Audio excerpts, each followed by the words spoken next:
বন্ধুরা, এটা হচ্ছে আমার একটি অ্যালফেনজো ব্যাঙ্গর গাছ। এই গাছটি আমি 1 বছর আগে নিয়েছিলাম। রোপণ করার পরে অর্গ্যানিক সার ব্যবহার করেছি।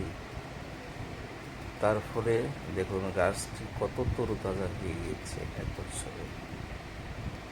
এই গাছে সেপ্টেম্বর মাসে পুডিং করেছি। আপনারা সবাই সেপ্টেম্বর মাসে ডালপালা ছেটে দিন, পুডিং করুন, তাহলে গাছটা অনেক ঝোপালো হয়ে যাবে আর অনেক ডালপালা ছাড়লে ফলও বেশি পাবে।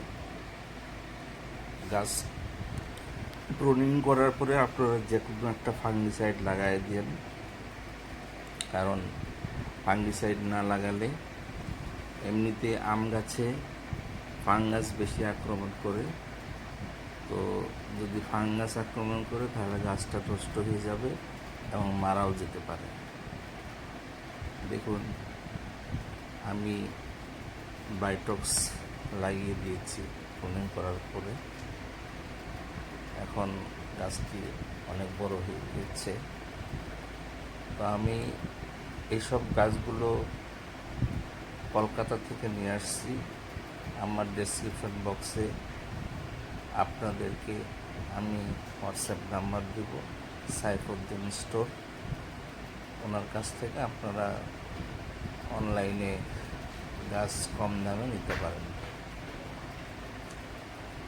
এখন আমি শুধুমাত্র অর্গ্যানিক সারই আমার গার্ডেনে ব্যবহার করি, যার ফলে প্রত্যেকটি গাছ একদম সুস্থ সবল তরুতাজা হয়ে গেছে।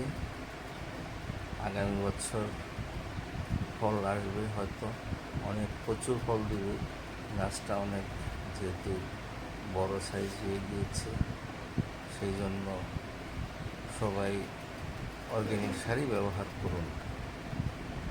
ধন্যবাদ।